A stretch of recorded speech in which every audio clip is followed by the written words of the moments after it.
MC for today's MAP General Membership Meeting on Sustaining Energy Security. On behalf of the MAP Board of Governors and the MAP Energy Committee, I would like to call this MAP General Membership Meeting to order. Heavenly Father, we come before you today with humble hearts and a deep sense of duty, acknowledging that all wisdom, authority, and resources ultimately come from you. Lord, at a time when the security and sustainability of our energy future stand among the great challenges of our generation, enlighten our minds and strengthen our resolve. Bless the leaders, experts, and speakers who will share their knowledge and insights today. May their words not only inform our understanding, but also awaken in us a renewed sense of responsibility and purpose. Inspire us to move beyond discussion into meaningful action through individual commitment, corporate leadership, and collective initiatives that will help secure a stable, reliable, and sustainable energy for our country. Teach us to build not only for the needs of today, but also for the welfare of those who will inherit the Philippines tomorrow.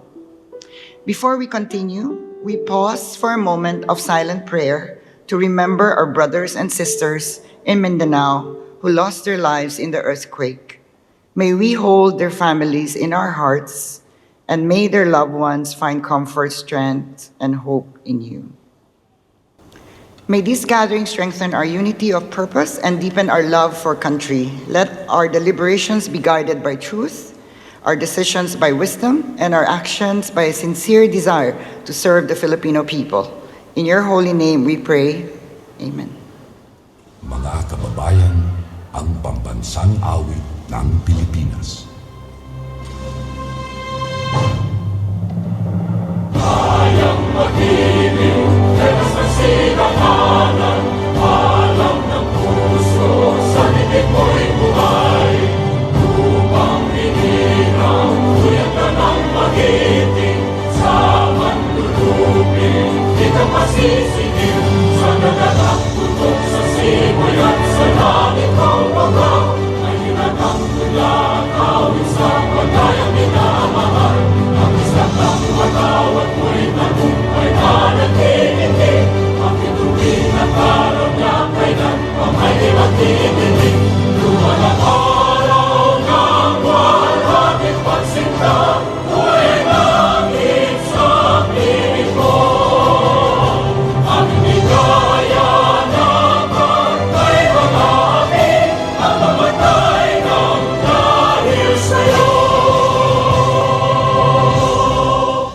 For the President's report, may I call on the President of the Management Association of the Philippines, who is also the President and COO of DITO CME Holdings Corporation.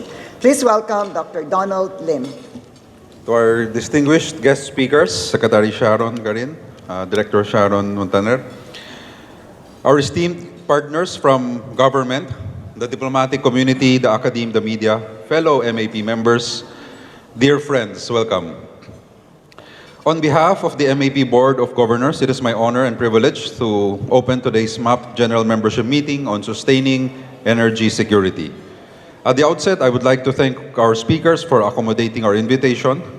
Thank you also in order for our MAP Energy Committee, head by Chair Ron Valles, Eric Francia, and Ruth Yu Owen as co-vice chairs, for organizing this meeting as part of our Big Issues series. A round of applause, please, for the Energy Committee, which also led the Energy 101 Part 2 on June 3 in AC Energy. Just to give everyone a quick update on what is happening, all the ongoings in the MAP, the search for the MAP Management Person of the Year 2026 is now underway. We have some awardees who are here in our special table. This is more than an award, it's a recognition of leadership that transforms industries and uplifts the nation. I encourage each and every one of you to nominate individuals whose impact deserves to be recognized and emulated. not later than July 17. So we have 1 month left for your nominations. I hope you all submit. We only award, well, one per year, no? At most two, but usually it's one per year. Equally important is our investment in the next generation of leaders. We proudly recognize the participants of the 6th SGV MAP Next Gen CEO Transformative Leadership Program beginning this June. Over 5 months, these high-potential leaders will be immersed in a journey of mentorship, learning, and transformation, preparing them to lead with vision, courage, and purpose. Congratulations to the following 16. Now, after going through a rigorous screening process, 16 MAP Next Gen members for being part of the Batch 2026 of the said leadership program. May I request each participant to stand up if you are here today. Attorney Alessandra Albarico, Benedict Carandang, Grisela Magpayo Cervantes, Diane Isabel Chua, Stephanie Baloy Guerrero, Rafael Juan Jacob, Kevin Remolona Jara, Riza Blanco Latorre, Nicolas Tinsay Lozano, Luigi Martin Martino, Frances Nicola Mendez, Raymond Francis Sarmiento, Raymond Patrick Serios, Antonio Lorenzo Tan, Dennis Valdez, and Gianfranco Barona. So again, congratulations. After going through a rigorous process, this is like a mini MBA, no? And this is part of our commitment on training and preparing the next gen leaders of MAP, all below 50, to take on the cudgels of MAP sooner than later.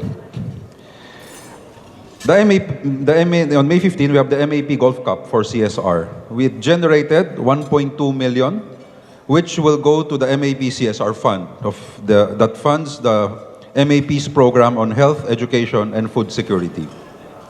Thanks to the MAP Sports Fellowship and Wellness Committee, chaired by Ebot Tan, with Peng Perez de Tagle and Rak Kagurangan as co-vice chairs for organizing this yearly CSR program.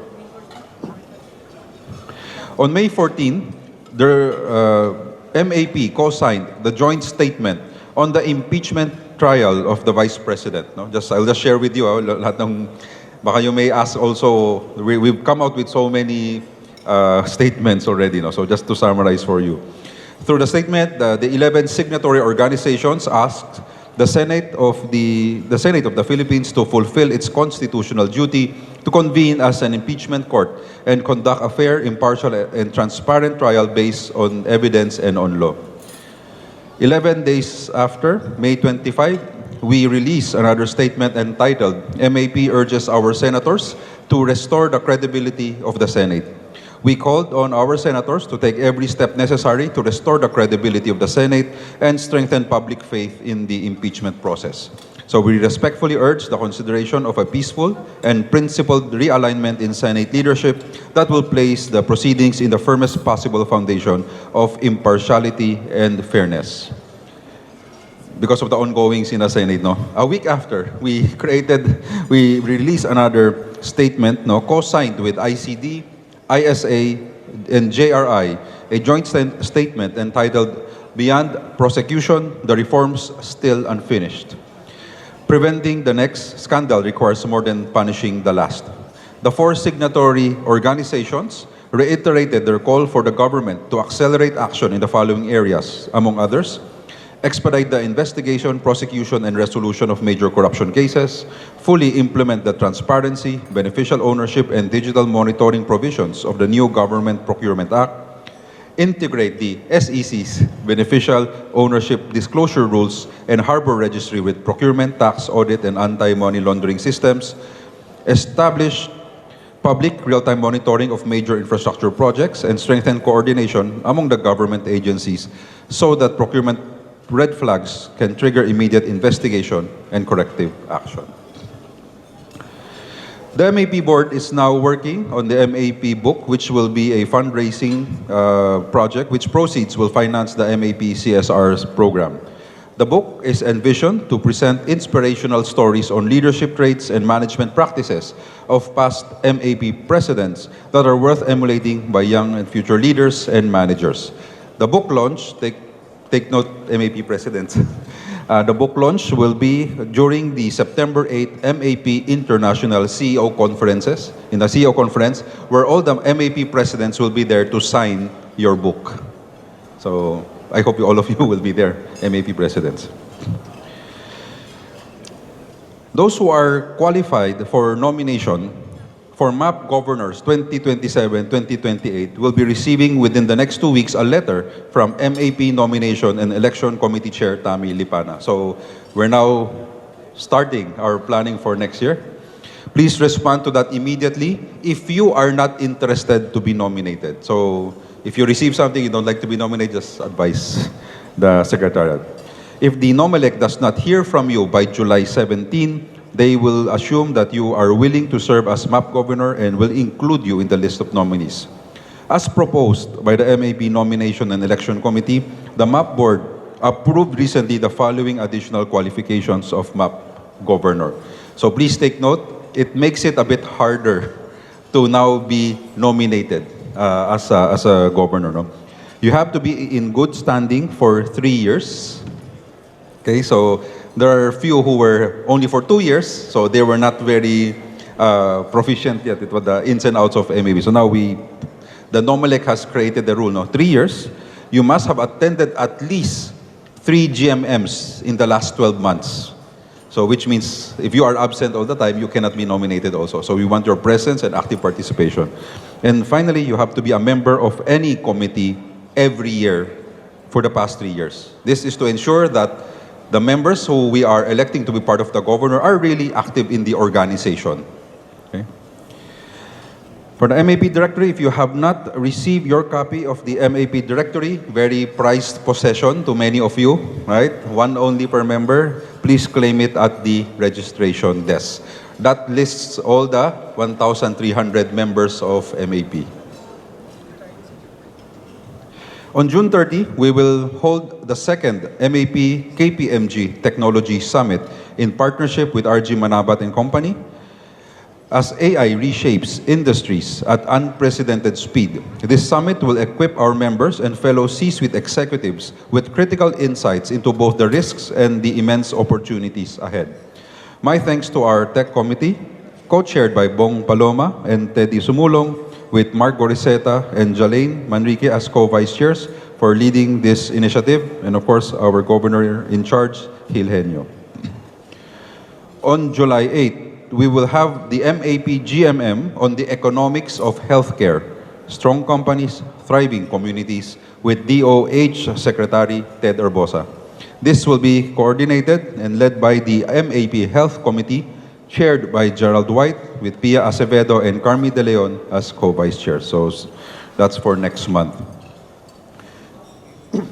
This year, we will also hold 1 GMM each in Western Visayas and in Mindanao to strengthen our engagement in Southern Philippines and support broader, more inclusive economic development. So we finished our Cebu leg, so we're now going to Iloilo and Davao. Our next regional GMM will take place in Iloilo City on July 31 in partnership with the Iloilo Economic Development Foundation. I encourage you to nominate colleagues and leaders from the region to join MAP as we continue to expand our community of changemakers. The MAP GMM in Davao is being arranged for September 18. So if you're there by any chance, feel free to join us also being MAP members. September 8th is a big day. May I invite you to the 24th MAP International CEO Conference. This is again on September 8th, our most well-attended conference for the past 20 years, chaired by Alma Jimenez, who's there in bright red. The year's theme, in the age of flux, scaling the next inflection points, challenges us to rethink leadership in a time when change is constant and disruption is the new norm. Please join us and have a deeper understanding of the forces reshaping our business landscape, better clarity on emerging risks and opportunities, and enhanced leadership perspectives for navigating uncertainties. Please sign up for the September 8th International CEO Conferences to avail of the discounted rates, as you can see there on the screen. Our International Relations Committee, chaired by Dick Dubalada with Vice Chair Junie Del Mundo, is now working on the creation of the ASEAN Management Association Network, or AMAN. AMAN is envisioned as a platform that will strengthen collaboration among ASEAN management organizations through the sharing of best practices, knowledge exchange, and capacity building. Through AMAN, we aim to promote stronger management and organizational practices across the region, facilitate engagement among leading management associations, and support to broader goals of the ASEAN Economic Community through a culture of management excellence. In today's GMM, we will confer MAP's posthumous award for management excellence on Engineer Diosdado Dado Banatao as a symbol of MAP's respect and gratitude. He was here 10 years ago, and I was lucky enough to have met him. He is really a symbol of transformational impact on global technology, his unwavering commitment to Filipino talent, and his quiet but profound service to humanity. So today we honor a Filipino whose brilliance shaped the modern world, yet whose humility kept him grounded in service to others. We pay tribute to an engineer of extraordinary vision, a mentor of quiet strength, and a nation builder whose impact will endure for decades. He lived the values that MAP holds dear: excellence with humility, leadership with integrity, and success with service. His education, innovation, technopreneurship, economic transformation paradigm aligns perfectly with our vision of a competitive, inclusive, and future-ready Philippines. So today we will honor him right after my opening. No? So to the family of Engineer Dado Banatao, we extend our heartfelt appreciation for sharing him with the world and with the Filipino people. Okay, last but not the least, I have a long list, but I don't want to take up all of your time. My last update for all of you is that the MAP board has approved the development of an MAP anthem. The anthem aims to inspire leadership and foster a stronger sense of identity. And this is already, so the plan is, no, you will see, because I created this anthem with the help AI assisted after 5 hours. Okay, after 5 hours. But I aligned this with the vision goals of MAP along with our theme for this year. And now, after this, no, because this was created by AI, at the end of today's GMM, those who are willing to sing, who would like to join, because we will do a recording within the next 30 days, I urge you to stay after the GMM. Of course, we will do a bit of a check muna, kasi mamaya, you don't know how to sing, gusto mo lang nasa anthem, di ba? So we'll have a tryout later on, between 2 to 3 p.m. We will gather 30 only MAP members, right, to sing the MAP anthem. So, with that, thank you. I'll now roll the MAP anthem for all of you to listen.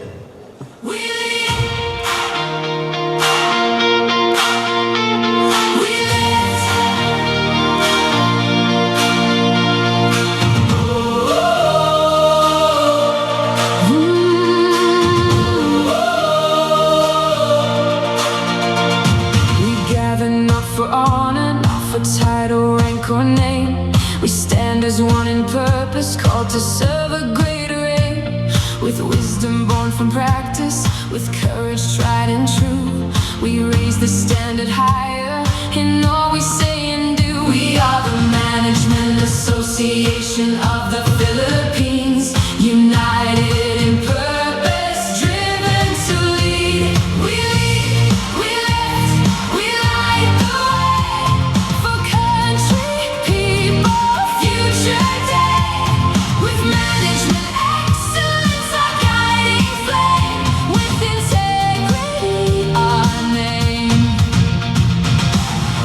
MAP, one heart, one hand for a stronger, fairer land.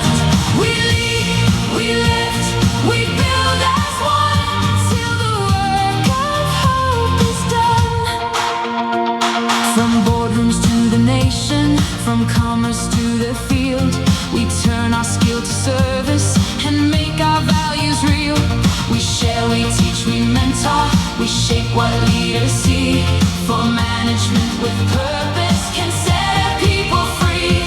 We lead, we lift, we light the way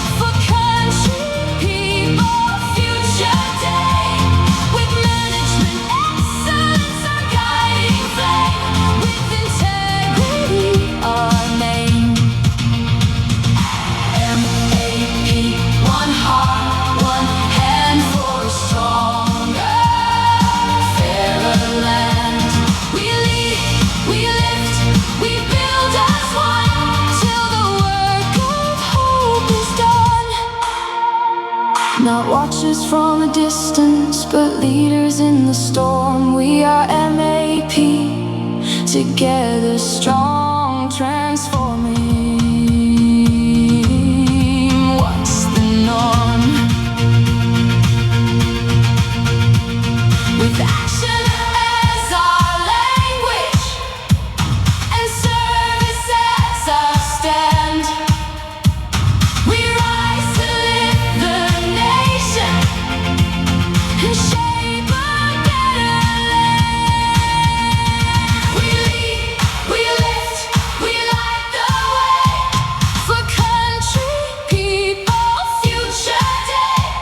With management excellence, our guiding flame. With integrity, our name.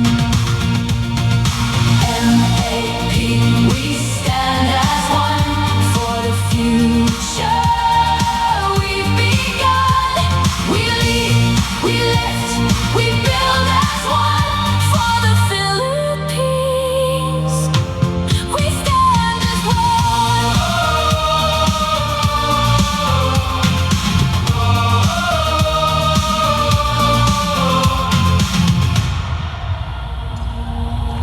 Teka lang, magko-comment lang ako ha.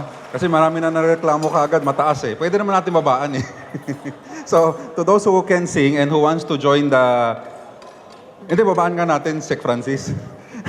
But if you want to sing, we'll make it lower. Kasi nga, ano ka naman eh, different range naman eh. And then, ano tayo, no? So, when we shoot this, parang We Are the World yan eh. So, you can sing your... I'll give you your line and you'll just sing it.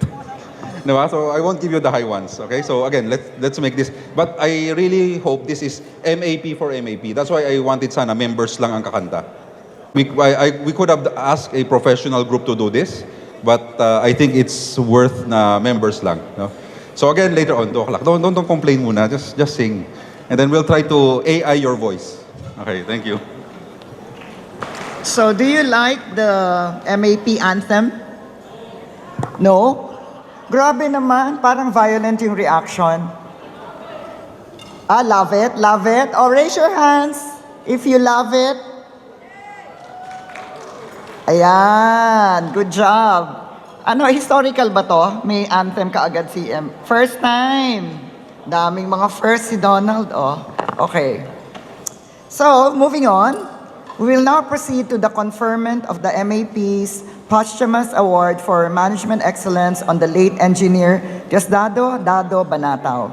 So may I call back MAP President Donald Lim to present the award? May I also call on the following please to join the awarding ceremony. MAP Vice President Maan Hontiveros, MAP Treasurer Wilson Tan, MAP Secretary Gil Henyo, and former MAP Education Committee Chair, Poch Macaranas. And at this point, may I call on the brother of Engineer Dado Banatao to come up the stage to receive the award. Please welcome Mr. Vicente Banatao. Okay.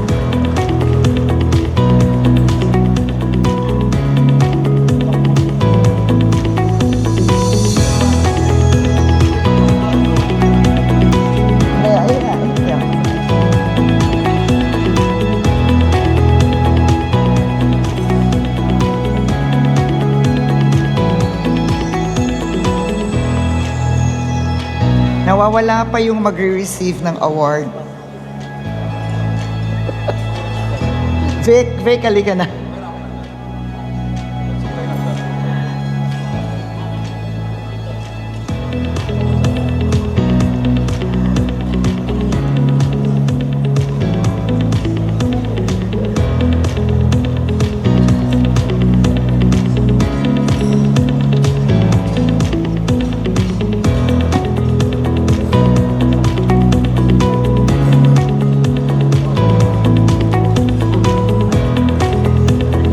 Let's give a warm welcome to Mr. Vicente Banatao.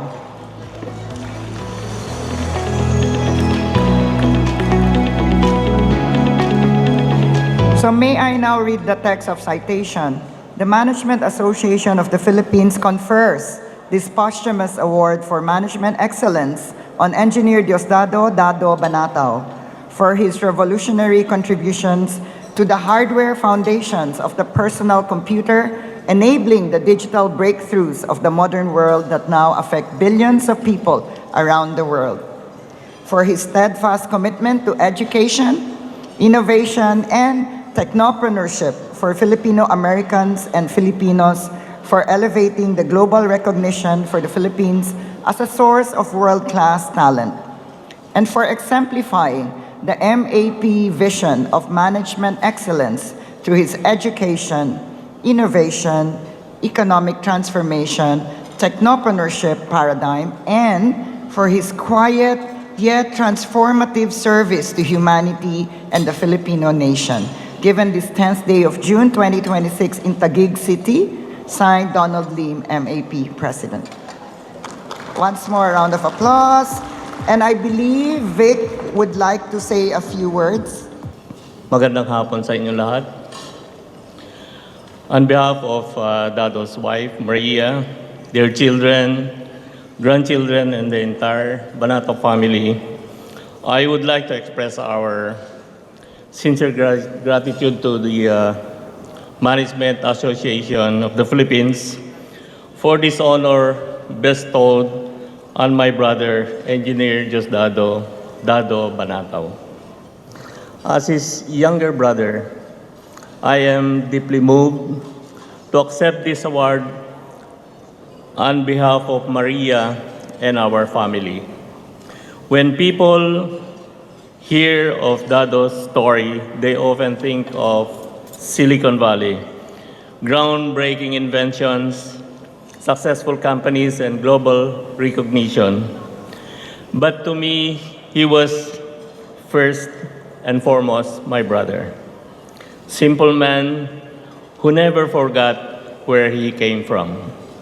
He grew up in a small farming community in Cagayan Valley. Like many Filipino families, we did not have much. We worked hard, valued education, and dreamed of a better future. Even as a young boy, Dado was curious about how things worked. He was always thinking, always learning, always imagining what could be possible. What amazed me most was that no matter how far his journey took him, from our humble beginnings to become one of the world's most respected technology innovators, he never lost his humility. He never considered himself more important than anyone else. He remained the same Dado, kind, soft-spoken, generous, and deeply proud of being Filipino. Many people know about his contributions to the personal computer industry and how his innovations help shape the digital world we live today. But what our family witnessed was a man who cared deeply about people.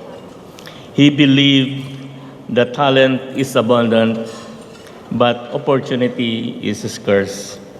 Having experienced hardship himself, he understood what it meant for a young person to have talent but lack the resources to pursue their dreams. That is why helping others became one of the most important missions in his life.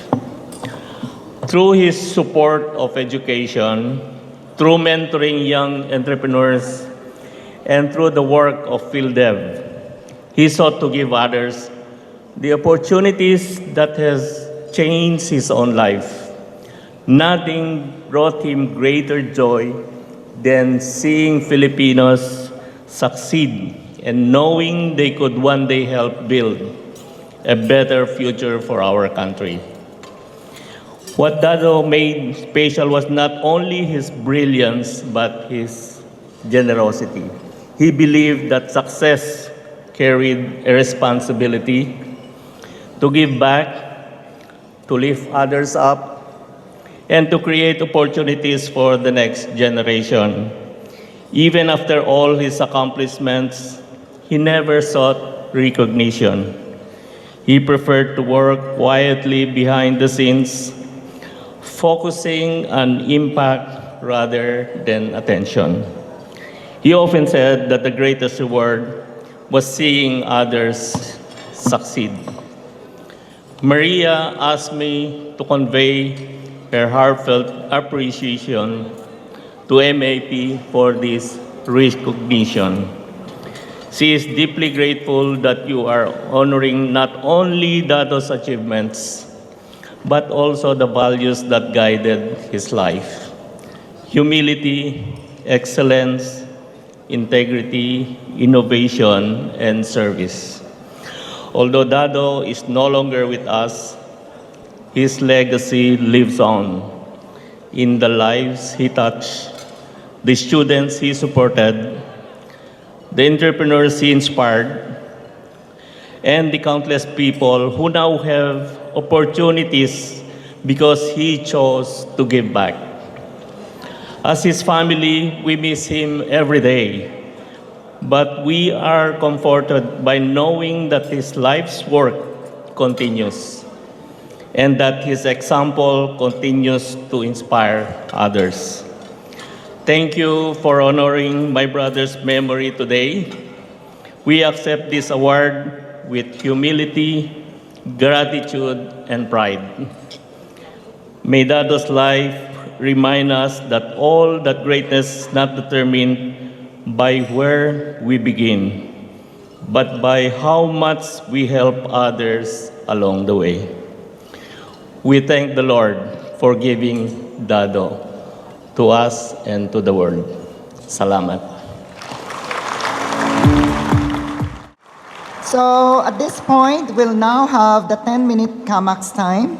CAMAX refers to the MAP's campaign against malnutrition and child stunting, whose objective is to help eradicate malnutrition and contribute to the improvement of the overall nutritional status of Filipino children and lactating mothers. May I now call on the Operations Director of the Waves for Water Philippines, who will talk about their own advocacy against malnutrition. Please welcome Ms. Franceline Jimenez. Good afternoon, everyone. I am Franceline Jimenez, Operations Director of Waves for Water, and I'm happy to share with you all our work with MAP to provide clean water to everyone who needs it. So in January 2024, Waves for Water, together with representatives from MAP and the Municipal Social Welfare and Development Office, traveled to Donsol, Sorsogon to provide 203 water filtration systems. Residents in these areas rely on independent water connections and unprotected wells as their water source. Residents shared that they usually spend on average 30 minutes to 1 hour to fetch water for daily use. Last May 2024, Waves for Water then headed to Presentacion, Camarines Sur to implement the joint MAP and Rotary Club of Makati mission. We provided 210 filters across 4 barangays. Households gather water from different water sources like local spring, protected and unprotected wells, and rainwater collection. While water source may be diverse in these 4 communities, all residents share that the water quality and quantity suffered during the dry months, where local sources tend to dry up. A year after our filter distribution in 2025, we've checked with our beneficiaries on how the filter improved their well-being. In Donsol, of the 145 residents who participated in the survey, 133 residents, or 91%, continued using the filter since receiving it the year before. This is remarkable since months after our distribution, these communities were affected by Typhoon Christine. This community, which brought about extensive damage to the communities. Some residents shared that they made sure to include the filters in the items they saved during the onslaught of the storm. And in a sense, this is a recognition of the value that they saw in the filters as something essential for them to recover from the effects of Christine. In presentation, of the 144 residents who participated in the survey, 69 reported experiencing diarrhea or stomach pain prior to receiving of the filters. And all the 69 respondents indicated that this is not an issue anymore after using the filters. Also to note that on average, households were able to save 1,411 and 33 pesos on medical costs, accounting for medicines, hospitals, clinic visits, and associated transportation costs. Across the 10,000 individuals who received the more than 400 filters, some other stories stood out. The filters provided relief to women and girls from unpaid domestic labor they carry. More accessible, safe drinking water reduced the time women spend managing water for their households. As one recipient shared, napagaan ang pagkuha ng tubig, lalo na sa tubig para sa mga bata. This freed time would allow these women to pursue other activities like doing livelihood activities in their communities. In addition to savings from medical costs, our recipients also experienced financial relief, especially savings related to vended water. Since our inception in 2013, Waves for Water has already reached 83 provinces and helped more than 2 million Filipinos through filters, rainwater catchments, and hand washing stations. This is critical because early this year, the United Nations declared that we've entered the global water bankruptcy era. Our water systems are losing its ability to recover. And in the Philippine context, 40 million Filipinos still rely on water sources that may be unsafe or compromised by climate change and pollution. So hence, we've transitioned from water filters into more holistic interventions to include rainwater tanks, hygiene and sanitation infrastructure, and community education. We are working with local leaders, champions and advocates to ensure that we improve water access at every sitio, every barangay, every municipality, in different provinces across the Philippines. And this is an opportunity for us to continue our shared work with MAP because we believe that if 1 out of 10 Filipinos still don't have access to improved water sources, it means there's 9 people who can help. And hopefully, these 9 people can be found in this room. Maraming salamat po and thank you so much. So now, I'm pleased to announce that this afternoon we are inducting 16 new MAP members who will increase MAP's total membership from 1,345 to 1,361. So congratulations, MAP. May I now read the names of the inductees?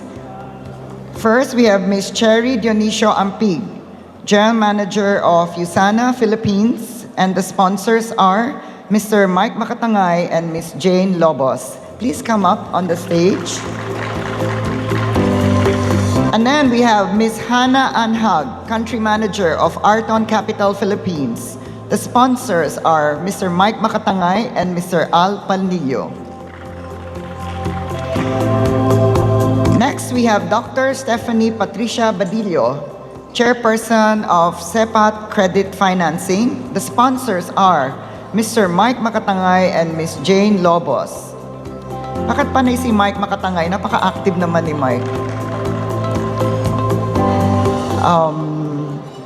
And we have Ms. Janelle Muhar Bea, Executive Director of ASEN.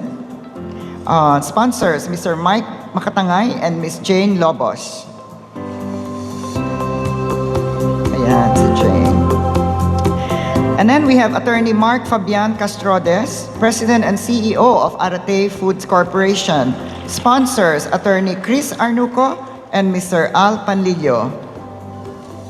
Next, we have Ms. Fritzy Guath de Jesus, General Manager for Acuity Global, the part of Dito CME Venture. Sponsors, Dr. Donald Lim and Mr. Eric Alberto. Next, we have Mr. Jake Irvin Jonathan Go, Managing Partner of Springboard Philippines. Sponsors, Dr. Donald Lim and Al Panlillo. Next, we have Ana Victoria Lu, Next Gen, President and General Manager of Air Asia Philippines. Ay, daming fans. Sponsors, Ms. Maan Hontiveros and Mr. Al Panlillo. Next, we have David Medallo, President of Human Managed Philippines. Sponsors, Ms. Maan Hontiveros and Ms. Rak Kagurangan.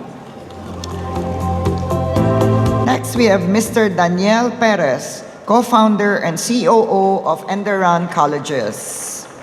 Sponsors, Dr. Donald Lim and Mr. Al Panlillo. Next, we have Mr. Jose Eduardo A. Quimpo II, CFO of Ayala Land. Sponsors, Secretary Rene Almendras and Attorney Dick Dubaladad. Next, we have Attorney Romel Ramos, Chief Strategy Officer of PTC Group. Sponsors, Mr. Paulo Borromeo and Mr. Al Panlillo.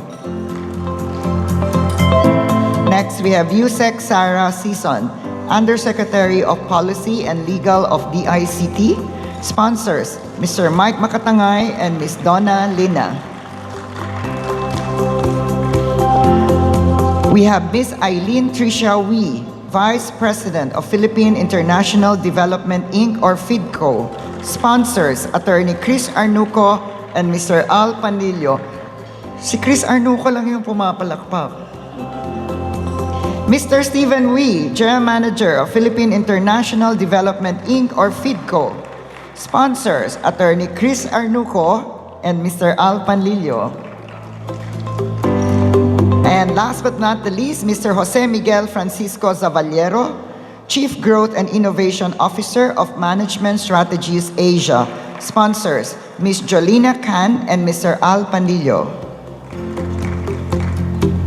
Okay, so at this point, I would like to call on the MAP President, Dr. Donald Lim, to lead the induction of the new MAP members.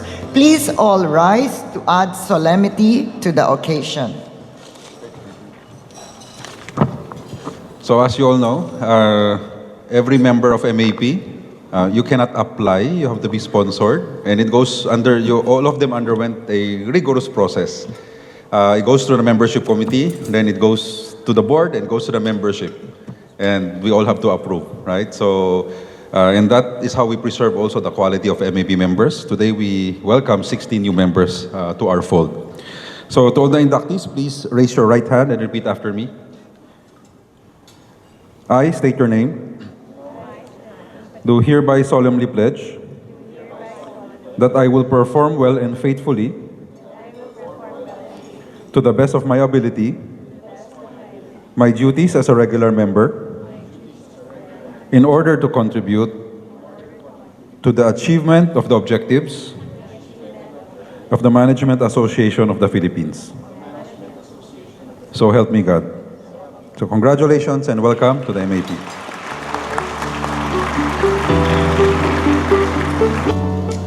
So thank you, President Donald. Congratulations to the new MAP members. Let us welcome and give another round of applause to the new MAP members.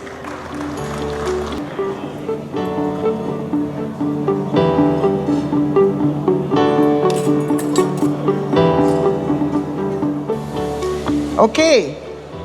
In line with the MAP policy and the interest of time, we will dispense with the lengthy introduction of our speakers. Their profiles will be flashed on the screen. And today's discussion is especially timely as the Philippines continues to balance energy affordability, reliability, sustainability, and investment readiness. We are honored to hear from our government leaders and regulators on how the country can strengthen and sustain energy security. Okay, without further ado, let's welcome our distinguished guest speakers to share their respective keynote speeches. May I now call on our first guest speaker, the Secretary of the Department of Energy, or DOE, the indefatigable or walang pagod-pagod na Secretary of the DOE, Secretary Sharon S. Carin. Magandang hapon po sa inyong lahat. Good afternoon, and it's such an honor and privilege. I thought MAP was inviting me to a small conference table. I didn't expect it was a big occasion. But thank you for the invitation. And it is my privilege and honor to be speaking before you today. For the MAP President, Dr. Donald Lim, MAP Energy Committee Chair, Mr. Jose Ronald Valles, ERC Chairperson Nino One, he's not here, but Sharon will represent him. Distinguished members of the MAP Association, or Management Association of the Philippines, fellow leaders in business and governance, ladies and gentlemen, magandang hapon po sa inyong lahat. The world has changed profoundly this year. If events in the Middle East have underscored anything, it is that energy is far more than a commodity. It is of strategic importance. When supply chains snap and fuel prices spike, it is not boardrooms that suffer first. It is the driver who cannot afford diesel, the farmer who cannot run the pump, the hospital that must ration power. Energy security is the foundation upon which every national ambition either stands or collapses. That is not a sectoral concern. That is the defining challenge of governance and of business leadership in our time. To effectively address this challenge, it is important that we establish a clear understanding of what energy or where we are at today. Can we go to the next slide, please?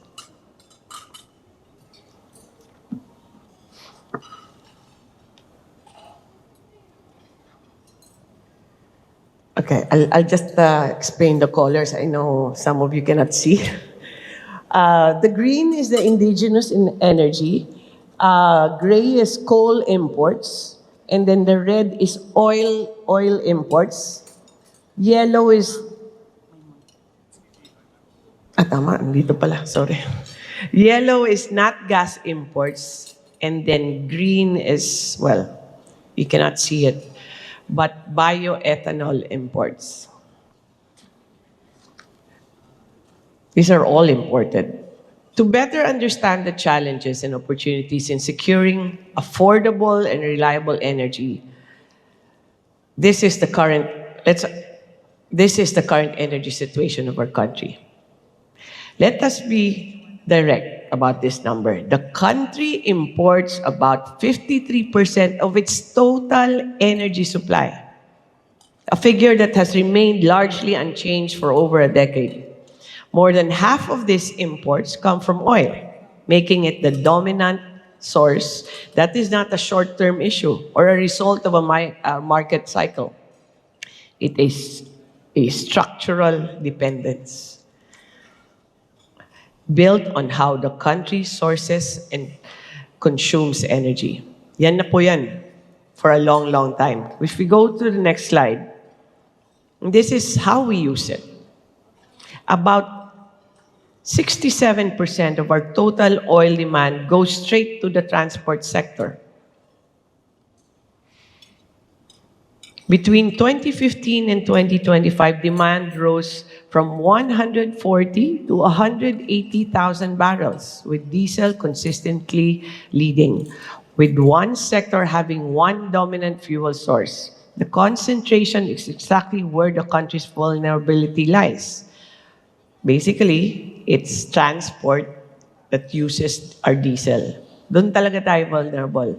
So our transport system, our whole ecosystem, which brings us from point A to point B, whether it's product or people, is dependent on diesel. And added to that, it's imported diesel. Next slide, please. And this is where it comes from. 90% of our crude oil comes from the three Middle East suppliers, Saudi Arabia, UAE, and Iraq. All three countries transit the same through the same choke points, Hormuz and Bab el Mandeb. A single disruption event can hit this route simultaneously, directly affecting domestic fuel prices and availability. I just want to emphasize, when the crisis happened, it was not just about price or supply. Now we more or less accepted our fate on the price. But the effect is not about how much is diesel. The effect is how much is per kilo of rice. How much is a can of sardines? It goes down to the levels of our commodities, our basic services. So it starts as a fuel crisis problem, but eventually it becomes inflationary. So what have we done for when this crisis happened? Can we go to the next slide, please?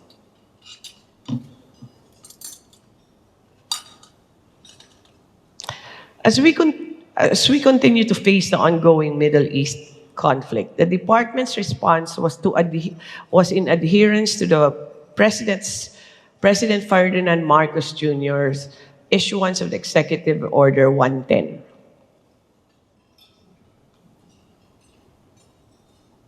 Don't change muna. Downstream oil and gas. What was the most important there? We have to make sure that we have supply. And it was a balancing act in a sense that how long does it take to deliver from Singapore? It's about 1 week. But then we came to a point that Singapore was not sure if they wanted to sell to us, or even Japan, or even Thailand and China. So what was the option? Let's look for other sources. But then if you go to the US or Brazil or Canada, it takes about 45 days. So government decided, let's just buy oil and help our oil companies. And that's how we ended up with 1.6 million barrels now in stock. That is how we help the oil companies have the confidence to buy at an expensive rate, and also to make sure that we have additional stockpiling, about 5 to 10 days. And then on electricity and power, although electricity, we only consume about 3% is only of our electricity is on diesel. Mababa siya. But if we push more for renewable, then that's what we did. More renewable, less diesel, basically. So we're pushing now for another 1,000 megawatts to come in earlier than expected. But what ERC did together with DOE was to suspend the market. Para basically, to simplify, pasok muna yung murang kuryente before the expensive ones. What are the expensive ones? That would be LNG, diesel. Pasok muna yung coal and renewable, so that we can control the prices of electricity. And I think ERC has done very, very well, because we avoided about 7 peso increase. It's a job of the ERC that nobody thanks you, pero the gratification, you don't have it, pero I think they've done very well, because it could have gone up easily, mga 7 to 10 pesos yung presyo. Yeah. And on fuel efficiency, which is a low-lying fruit, we pushed and pushed. Unfortunately, Filipinos don't have the culture of saving our electricity. But we kept on going and going, made it mandatory to all government offices. We pushed for our 1 oras ng enerhiya movement so that all the malls will follow. And there's significant decrease in consumption when we do this, but it's not enough because the lower you consume, kung bumaba yung energy and consumption mo, you don't have to use the expensive fuel, basically, just to simplify, no?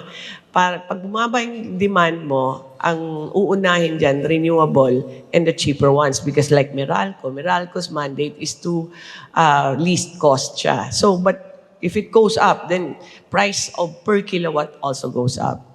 That's what happens during summer. Next slide, please. So having learned from all this, DOE, while the crisis was ongoing, we drafted a fuel transition plan.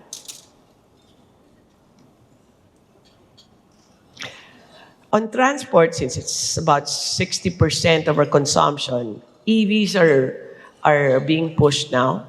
We are trying to push for an aggressive target. 2040 is supposed to be 50%, but we're pushing for 60%. Biofuel blending. Biofuels went up, but the prices didn't go up as much as diesel, and it can also be indigenous.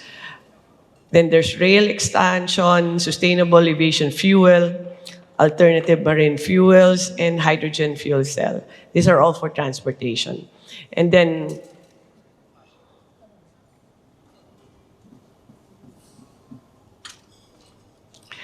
we also have the demand side fuel switching.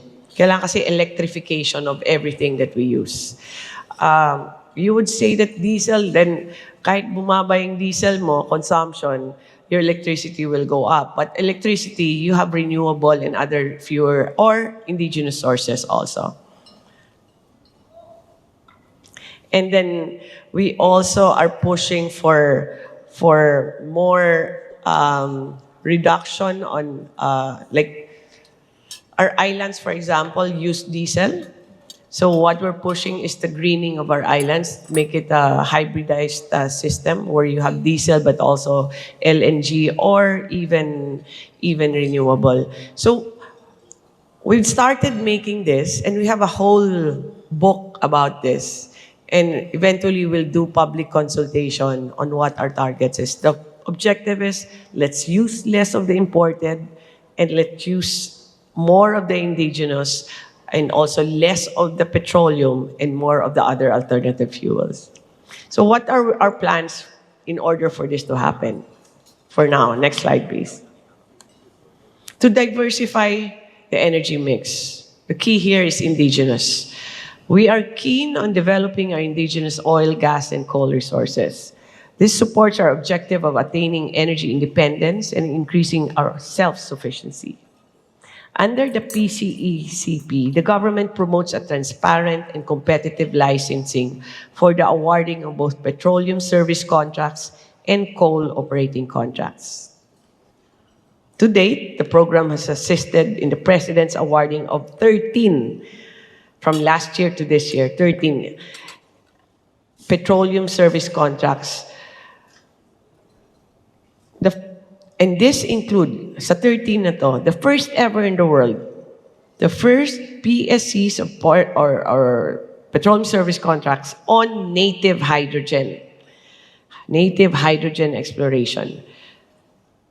And the first two that will become managed by petroleum projects in the BARM. Ang native hydrogen is usually green hydrogen. It's chemically produced through our excess from renewable. But this one is found in Zambales and Palawan. We're the first in the world to ever do a public bidding for native hydrogen. And to develop more of this, just now, after 4 years of lobbying for it, we are doing a Philippine gradiometry survey across the country so that we would know what are the resources below the sea, below the land, if we have oil, gas, or other resources that we have there. So we're really pushing for indigenous. Now, for diversity, next one, diversifying the mix, is the green energy auction. Next slide, please. This is our own indigenous source also. The investors love this. We are planning for 25 gigawatts of additional RE capacities to offer for the green energy auction. Delivery is 2027 to 2035. That's in line with our objective of having 35% of renewable in our energy mix by 2030. We've done already GAIA 4, and 1, 2, 3, 4, we have awarded 20 gigawatts already, or 20,000 megawatts. Those are contracts with fixed terms and fixed rates. Up to GAIA 9. First is for offshore wind, for 3,300 of offshore wind. Next is waste to energy. This is a two-pronged project because it's environmental as well as energy. Hopefully, the flood problems of Metro Manila will be contained with less garbage. Then we have biomass for GAIA 6. GAIA 7 is solar technologies. This will include rooftop solar, also ground-mounted solar, everything with batteries, and most especially, this will include our push for renewable solar technology, especially for Mindanao. And then the next would be onshore wind, and then last would be the emerging solar applications, such as agri-solar, where you can plant under the panels, which is being done by some companies already. Solar on stilts. If you have a fish pond, you can put stilts on it and your fish can still survive, but you can also harvest solar energy from there. And also solar on the canals of the National Irrigation Administration. The last GAIA for this year, or probably the first quarter of next year, will be everything else. It can include hydro, geothermal, more solar, more wind, depending on our simulations. And next is our next slide, please, would be the strengthening of the grid resilience and infrastructure.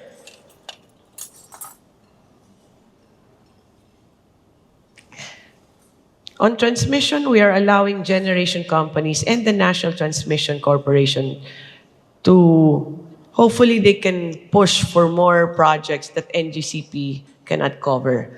That's our push for this year. And we are, actually this morning, we've had a conference with NGCP on identifying which projects could possibly be undertaken by government itself, or the government can subcontract with NGCP. Sana payagan ako ni Anthony Almeida. Nakita ko siya kanina. But this is one project that we're pushing for this year. Other than that, MIC Maharlika is also embarking on many of the projects such as Mindoro and Palawan. Next slide, please. So just to sum it up, these are some of the policies that we are still pushing. We hope to get the support of MAP on this, is to push to institutionalize these ideas.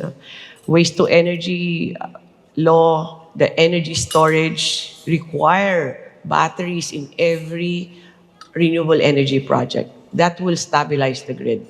Energy transition is what we are, is to make the energy transition plan of DOE into a proper law.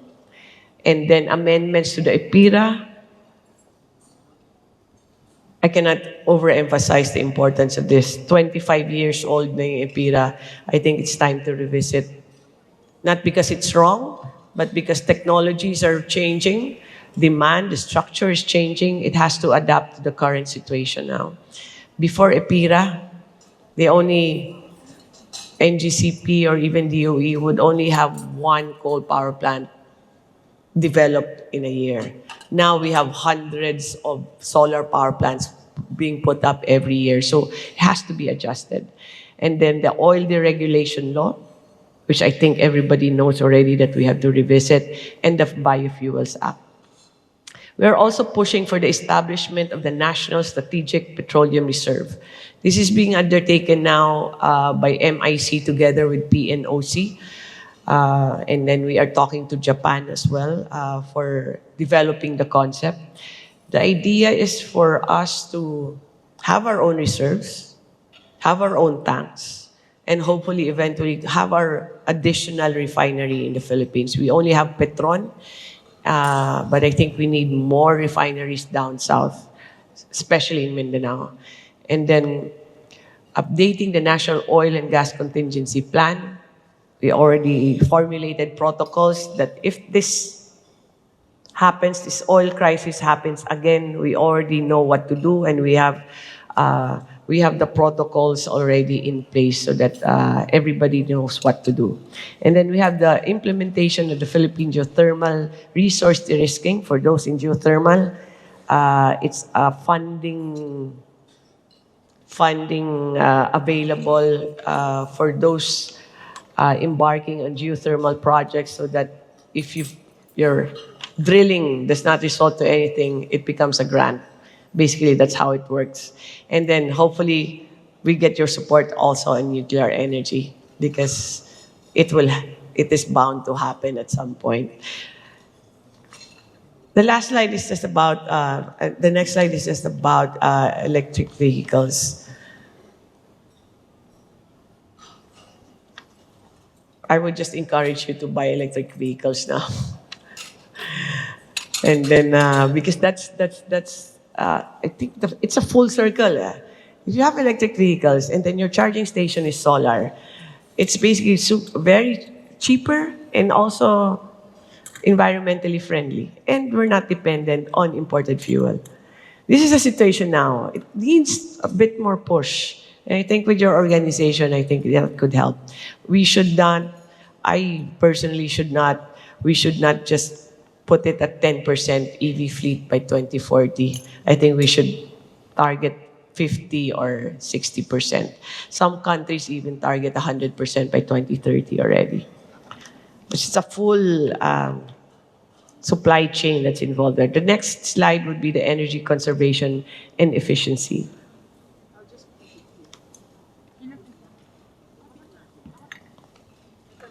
We campaign energy efficiency in governments.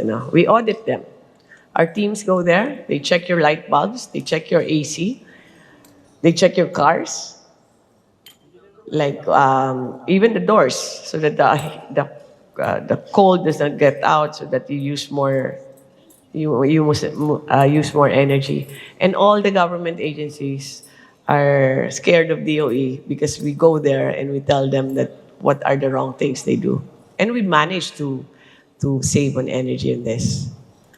And I hope the private sector also follows suit. It's a matter of switching off your lights when not needed, changing bulbs to energy-saving bulbs. Your AC should be maintained and kept at 24 degrees. Then you save 20% in your bill.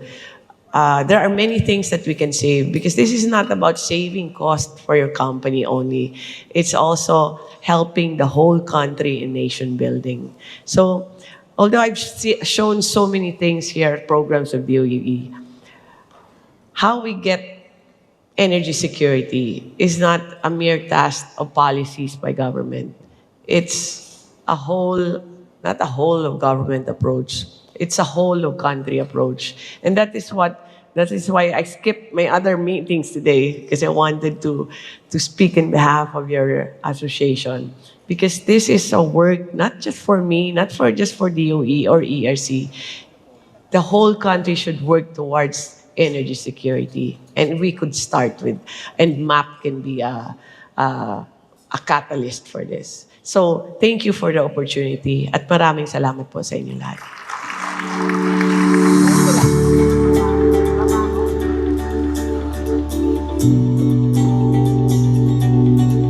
Thank you, Sec Sharon, for that very comprehensive report on the electricity situation in the Philippines. And now, from one Sharon to another Sharon, may we call on our next guest speaker to represent the chairperson of the Energy Regulatory Commission. Unfortunately, Chairperson Francis Juan is unable to join us today due to an official engagement abroad. So let's welcome the Director number 3 for Market Operations Service of the ERC, Director Sharon Montañer. Let's give her a round of applause. Honorable Secretary Sharon Garin, distinguished leaders from the MAP and the business community, other partners from government and private sector, representatives from civic institutions and the energy industry, ladies and gentlemen, good afternoon. Our chairperson sends his apologies for not being able to attend this event because he's in Vietnam attending another conference. On that note, let me read his speech for today.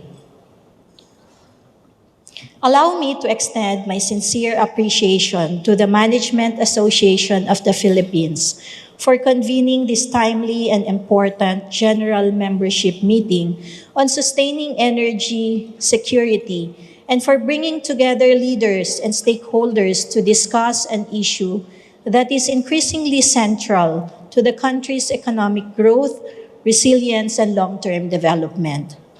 At a time when economies around the world continue to confront supply, geopolitical tensions, climate-related risks, and rapidly evolving technologies, energy security has evolved far beyond operational concern. It has become a strategic national imperative, one that directly affects industries, investments, public services, and the everyday lives of millions of Filipinos. This year's theme, Leadership in Action, Lifting the Nation, captures what leadership in the energy sector now demands: the ability not only to meet current needs, but also to anticipate disruption, strengthen resilience, and prepare the nation for a rapidly changing energy future. As renewable energy becomes more deeply integrated into the grid, the challenges before us is no longer simply expanding capacity, but ensuring that our power systems remain flexible enough to respond to shifting and increasingly complex conditions. This flexibility imperative and its critical role in securing the Philippine grid through the energy transition now stands at the center of our national energy agenda. Last month, we and our fellow kababayans across Luzon and Visayas experienced the impact of yellow and red alerts. We witnessed firsthand how power disruptions go beyond the grid and quickly affect our everyday lives. As electricity prices surged and manual load dropping or rotational brownouts was implemented in several areas, businesses struggled to operate while many households dealt with interruptions, inconvenience, and uncertainties. Beyond these immediate impacts, it reflects a deeper shift in our country's energy landscape. As the Philippines integrates a greater share of renewable energy into our mix, we move closer to a more secure, sustainable, and resilient power system. However, this transition also calls on us to do a more secure, to do a continuously evolving power structure to keep pace with the changing nature of supply and demand. Solar energy, for instance, strengthens the grid during the day by helping meet demand and easing system pressure. But as solar generation declines in the late afternoon, while demand remains high into the evening, which we call, by the way, as the evening peak, our system must be able to respond quickly to maintain balance and reliability. This reality underscores the need for us to further strengthen how we manage and operate the power system through technologies, innovations, and mechanisms that will enable a more responsive and resilient grid for all. In this evolving landscape, where responsiveness is becoming critical as capacity, the question now is, what kind of power system must we build to secure our energy future? First, we must scale up energy storage, such as battery energy storage system, pump storage, and similar technologies, which allow us to store excess solar energy generated during the day and use it during evening peak demand. More importantly, it helps us stabilize the grid when conditions change quickly. Second, we must enhance ancillary services and reserve systems to keep pace with a more variable grid. This means ensuring we have a faster and more responsive reserves supported by regulations that allow flexible resources to participate more actively in maintaining system reliability. Third, we must strengthen demand-side participation. We can help balance the grid by shifting our demand or reducing electricity use during peak hours through time of use pricing, interruptible load programs, and other demand response initiatives such as net metering and distributed energy resources. Finally, we must continue grid modernization through smart systems, real-time monitoring, improved metering, and stronger interconnection across regions to improve coordination and reliability. Ultimately, a secure power system depends not only on the capacity, but on how quickly and effectively we can respond to change together. All these developments require an equally important evolution in regulation and governance. As the energy system changes, regulatory institutions must evolve alongside the systems they oversee. Leadership in the energy sector is no longer defined by how much infrastructure we build, but by how well we adapt, how we anticipate risks, respond to change, and ensure long-term system reliance. For the Energy Regulatory Commission, this means continuing to strengthen policies that promote transparency, reliability, market efficiency, consumer protection, and investment confidence, while ensuring that regulation remains responsive to emerging technologies and evolving system realities. But this cannot be done by the government alone. It requires close cooperation among regulators, investors, power generators, system operators, technology providers, consumers, and the business community. Energy security is ultimately built through coordination, shared responsibility, and long-term thinking. As we stand at a critical point of energy transition, demand will continue to rise, renewable energy will continue to expand, and climate pressures will continue to reshape how power systems operate. The question is not whether this transition will happen, but whether we are ready, together as one nation, to help each other manage it successfully. Because in the years ahead, energy security will depend not only on how much power we generate, but on how intelligently and resiliently we manage the system that delivers it. That is the flexibility imperative before us today. And if we respond with foresight, innovation, and collaboration, we will not only secure the Philippine grid for the energy transition, we will help secure the country's economic future. Thank you and mabuhay. Okay, now for our Q&A, may we call back Secretary Sharon Garin to the stage, as well as our Chair of the MAP Energy Committee and the Senior Vice President and Head of Regulatory Management of Meralco, the dashing Mr. Ronald Valles. Oh, di ba? Palakpakan natin sila. Are you ready with your questions? Ready. Dashing daw. Ayan, mga 5 minuto din yun, di ba? 30 minutes lang yung inalat sa atin dito. Para sa mga cameraman, mamaya na po kasi 30 minutes lang kami dito eh. So before anything else, no, I want to extend our deepest gratitude to, of course, the Secretary of the Department of Energy and the ERC Director on behalf of ERC Director Sharon Montañez on behalf of the Chairperson of the Energy Regulatory Commission. So sisimulan na po natin yung tanong kasi mabilisan. As you can see, ang daming nagbigay sa akin ng questions. Pero we'll start off with the Secretary.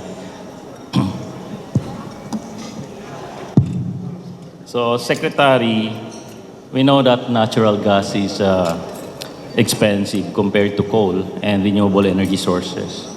But why is it important to keep gas-fired plants running? And how do gas plants benefit from or benefit the consumers, or what consequences can we expect if gas plants are not allowed to run? Right. Nat gas as energy is expensive compared to coal, compared to renewable. But we've mapped out what are the roles of each technology, and nat gas is a mid-merit function. Meaning, how do I say this? Pag may solar ka, paakyat pababa ka. Pag alas 11 ng umaga, then you have a peak, and then probably by the afternoon, 4 p.m., then it tapers off. So, who's going to cater to the tapering of renewable, the variable renewable? There has to be power there. So now what do? We have batteries, we have diesel, and gas. So basically, when we made our assessment, among all the fuels, natural gas is the best option for mid-merit. Siya yung sasalo because the technology can go ramp up and down.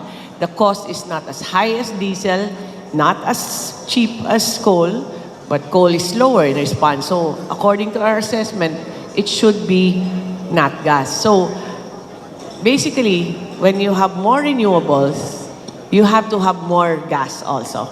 So gas, although expensive, it does not function as a base load. Hindi siya yung steady lang. Siya yung humahabol sa intermittence ng renewable energy. So that's why we really need nat gas. It comes with a premium, but it will stabilize our grid. Ayan, so now we know the answer. A lot of you are probably wondering, sino ba ang mga distribution utilities which have nat gas in their portfolio? No? Meralco has, I think, a total of 2,400 plus megawatt, no, in our supply portfolio.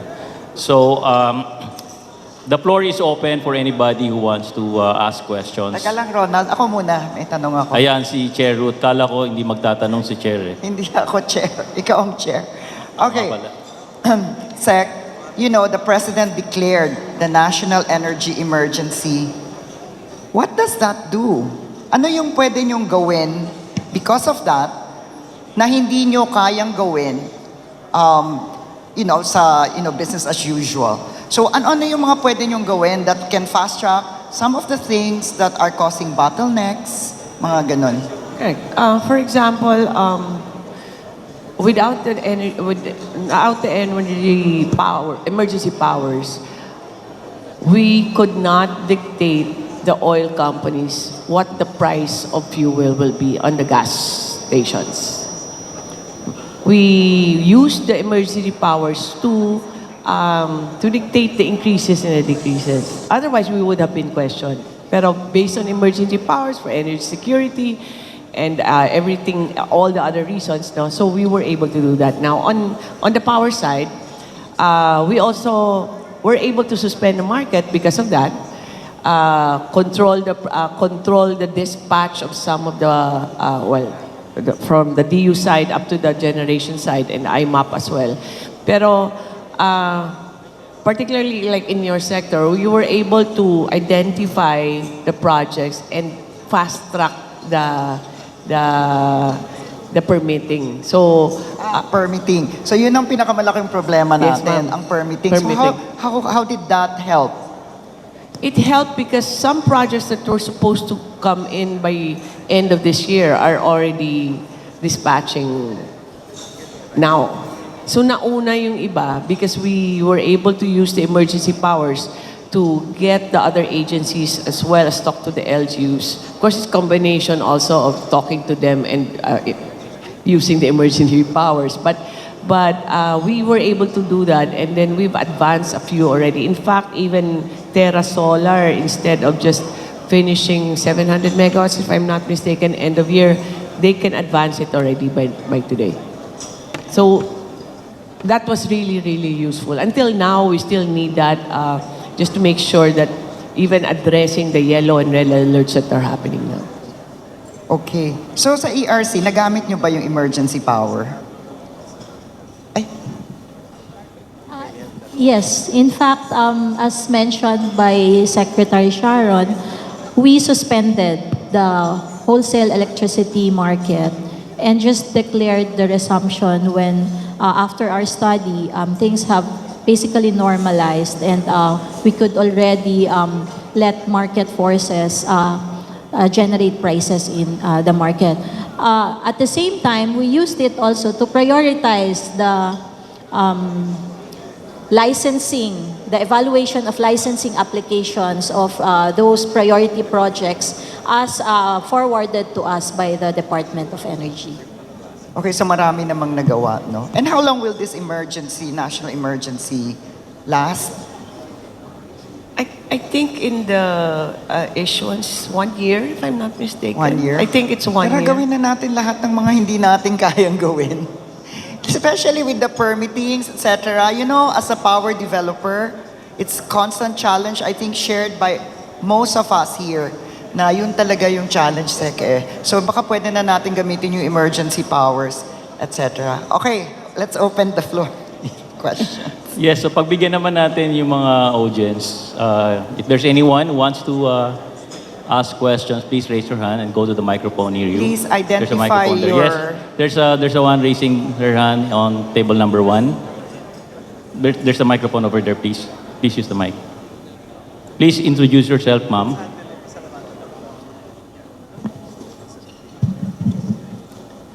Good afternoon. My name is Christina Lee, and I'm really glad to be here and glad to have listened to your talks. I am of two minds at the moment with regards to the EV. I'm glad that it's being pushed for clean air, so one of the biggest factors. On the other hand, I know that coal is one of the sources of our energy in the Philippines, and I know it's because of the affordability. And I'd like to ask, is the Philippines more looking into becoming a user of the coal as opposed to a producer? Because that's where I am of two minds, because there's clean air with the EV being pushed, and then we've got the pollution that's caused by coal. I know that it could also be more of a strategic plan if it is transitory, and it's understandable because, again, of the affordability. That's all. Thank you. Yeah. Well, basically, transition has a cost. It's not cheap. Just because you transition doesn't mean that you'll have cheaper electricity. It's actually more expensive. But are we going for coal? We have a moratorium in place. There are some exceptions, but moratorium stays. It will. So far, we haven't had discussions on lifting the moratorium on new contracts for coal. We are. It's a difficult balance, though. It's a cheap. Normally is associated with more dirtier fuel. Cleaner, usually it's more expensive electricity. So the balancing act actually is with the ERC and when they approve the rates. But as a policy on our side in DOE, which technology to push, I would say it doesn't necessarily mean that we have to do away with one technology. It's a matter of finding the perfect mix for the Philippines. Because, for example, I had a meeting this morning with the Minister of Cambodia. Their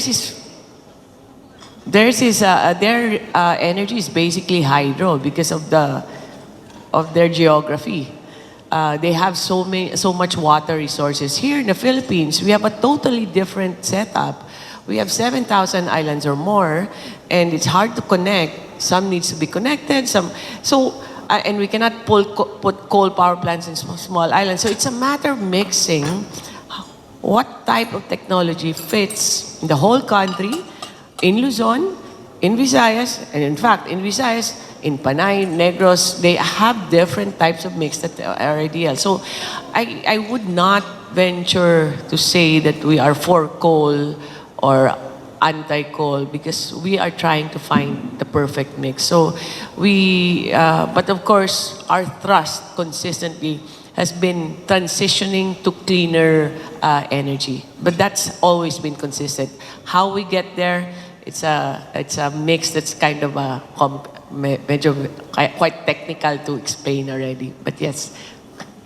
Thank you, Secretary. But before we continue with that, no, can I just ask a follow-up question on that, Madam Secretary? Is there any plans on the part of the DOE to lift the moratorium anytime sooner? Yeah, considering that the prices of coal are still the cheapest among all the sources of. So far, we don't have a plan to lift the moratorium because we have unless there are ways to keep the emissions lower, and I think technology is getting there. But so far, as of up to today, we haven't had any conversation about lifting the moratorium. Okay. Yes, sir. Kindly introduce yourself. Yes, sir. Mike Makatangay, Vice Chair for MAP Membership and Founder and CEO of 1A Teams Consultants Singapore. Secretary Garin, thank you very much for sharing your insights and also to all our esteemed panel.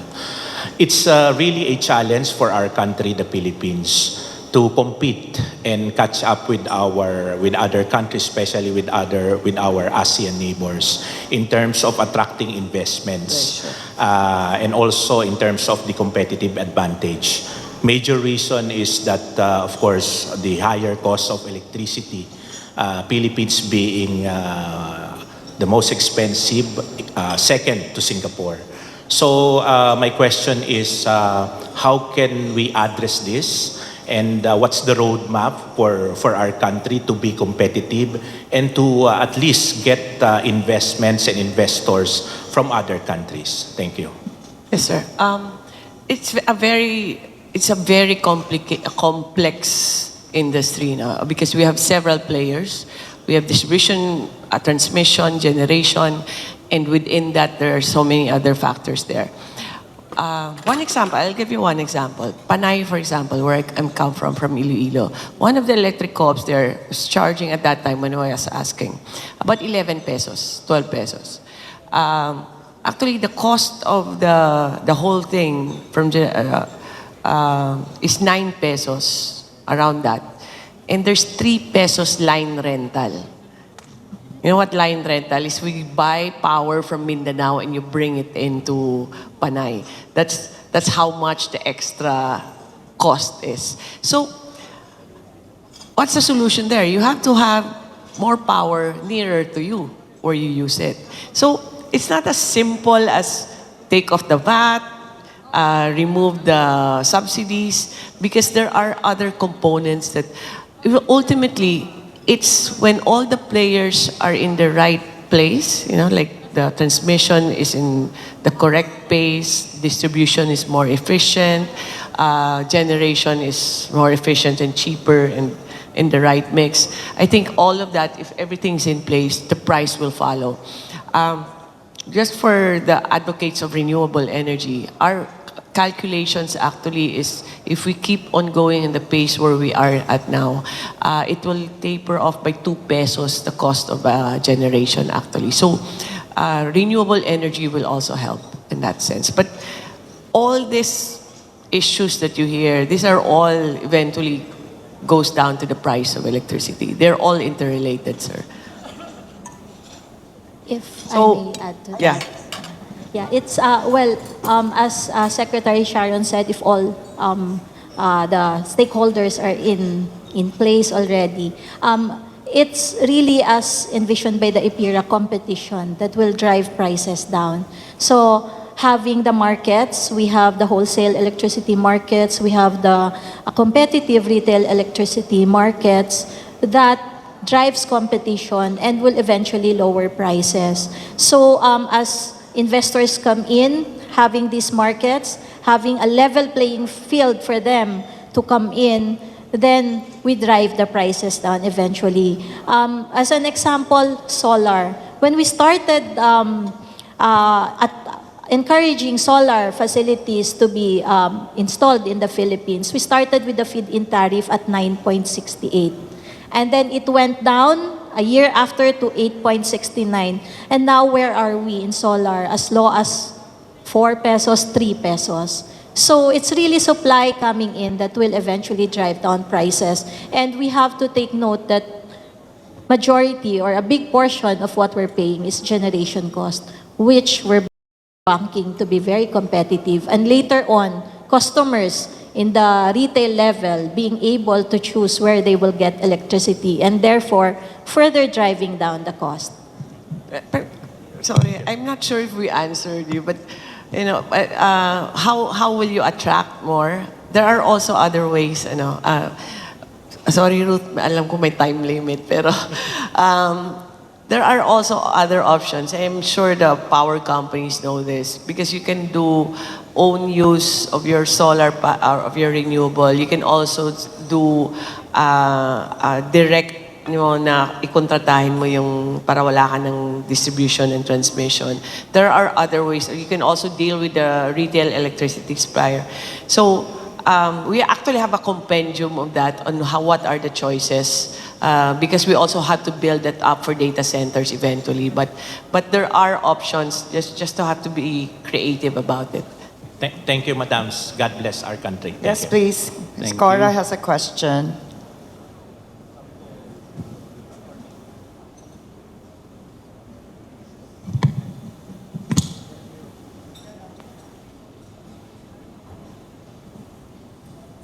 This question that I'm asking is because many years ago when my husband, Wenceslao de la Paz, was still involved with the energy sector, I accompanied him in one of his trips, and this was in Austria with Fest Alpine.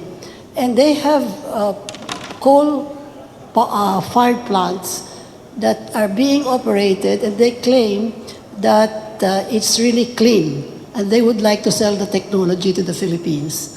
I don't know what happened to that. We have that, ma'am. The newer coal power plants, they call it supracritical. I think they call it supracritical or supracritical. It's the heat is higher and it's cleaner. The emissions are way less. It's now a technology that I have seen in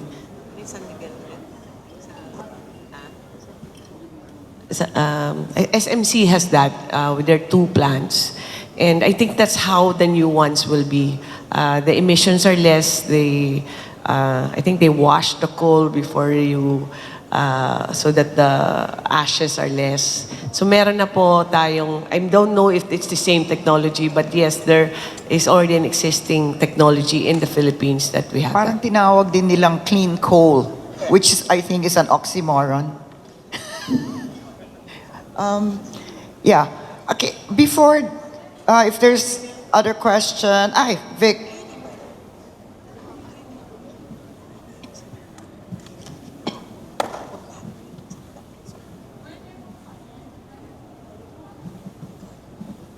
Hi, I'm Vic Banataw. We have a power plant that generates 12 megawatt biomass that burns 350 metric tons per day of rice hull. Do we have a cap on the number of megawatts that will go on stream for the future? And how much would be the feed-in tariff this year and the next year?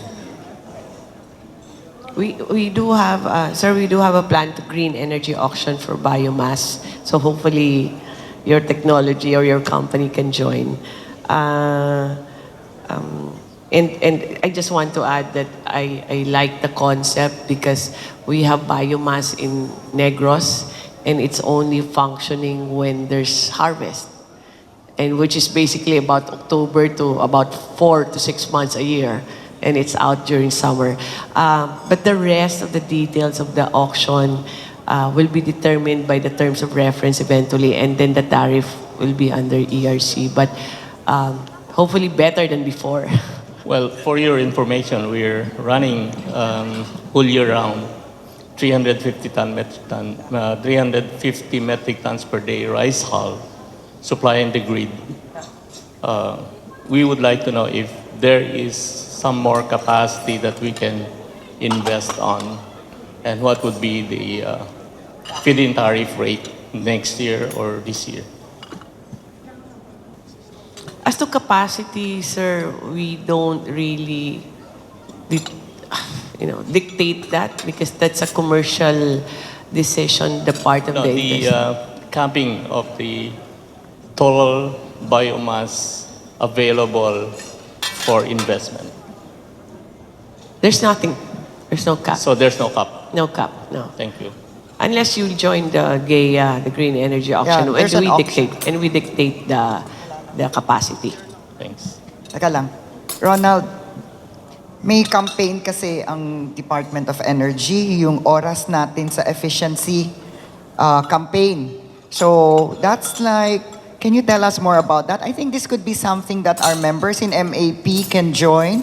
So Donald, maybe the Energy Committee, the chair can recommend that we join the campaign of, kasi sometimes we blame the Department of Energy, the ERC, for everything that they're not doing. But for the things that they're doing, I suggest that we support as an organization. Right, ma'am, can you? So, I don't know if you participated in Earth Hour every year. There's Earth Hour.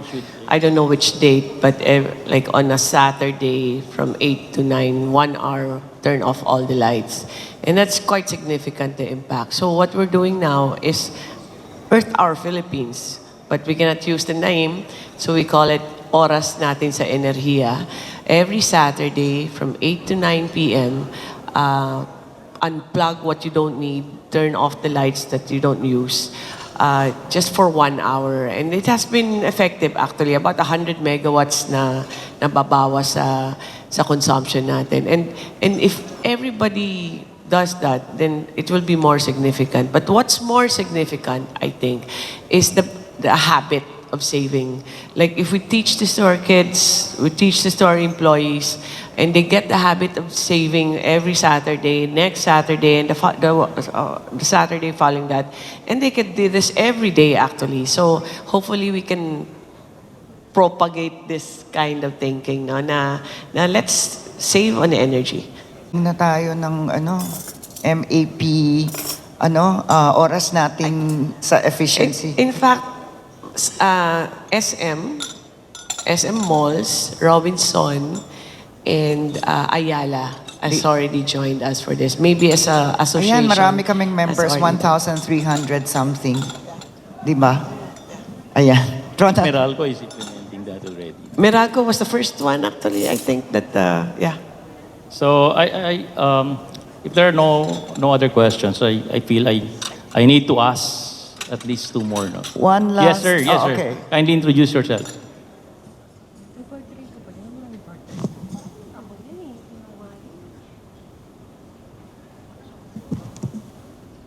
Parang sa kwarto na to, parang maraming gusto kong patayin ni Ilaw. Yes, Lalo na yun, no, because Glenn? in terms of the reason why you want to do that, because probably in terms of emission, GHG or carbon footprint. Anyway, my question is all about. By the way, I'm Glenn Banaguas. I'm a climate scientist. So my question is, it's about the sustainable aviation fuel, and under SAP, I found out. I mean, in terms of your presentation, it's not really part of the advocacy. It's not part of the priority area this year that SAP about sustainable aviation fuel. So what is the stake and what is the status of sustainable aviation fuel or SAF? Why is it not considered to be a priority area by the Department of Energy? Thank you. And where is it now in terms of policy? Thank you. I think here in the Philippines, if I'm not mistaken, Cebu Pacific has already experimented on this. One of our companies, well, there's only two, I think has started on this. But I think the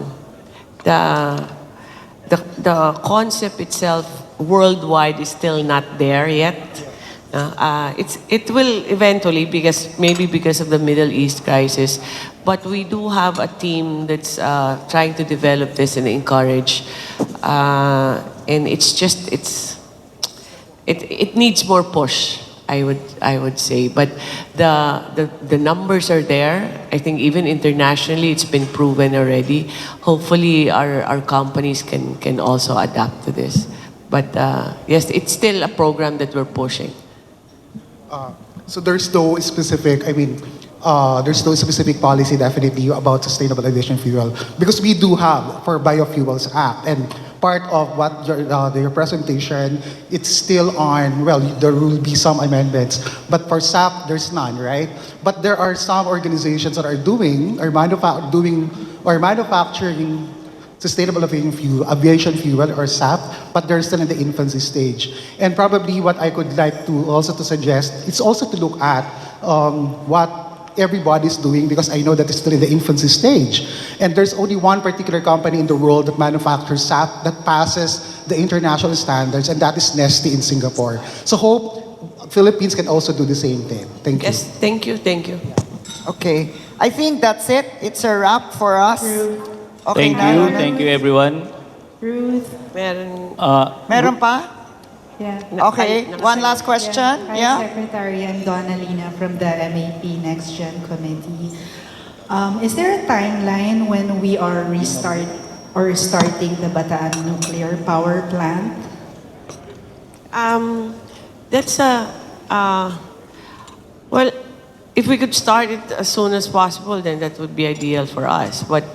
But we have to prioritize safety, security, and safeguards in this case.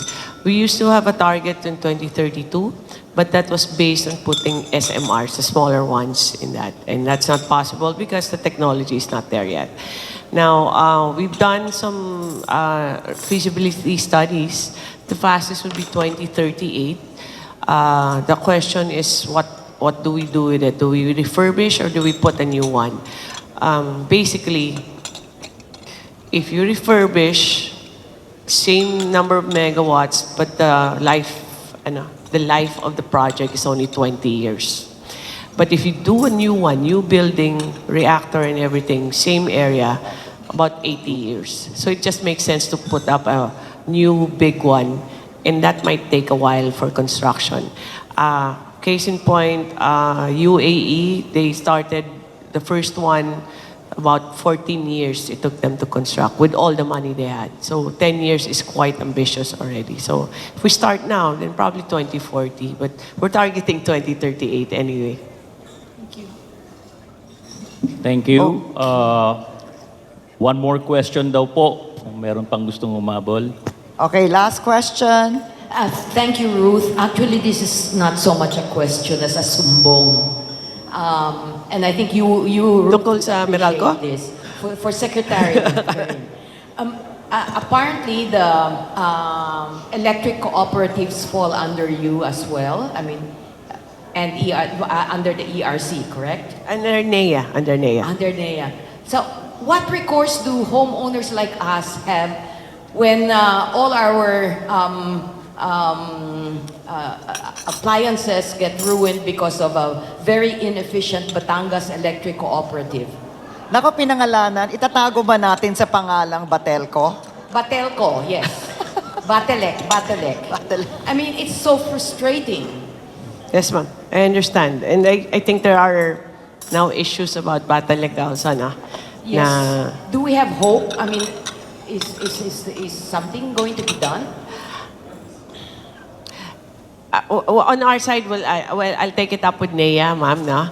But on the other hand, there are parties interested in that cooperative that I think they're trying to also, you know what, like in Iloilo, not that I'm vouching for Meralco, for example, in Iloilo, we used to, it was privatized. Yes. Now it's called More Power. PECO became More Power.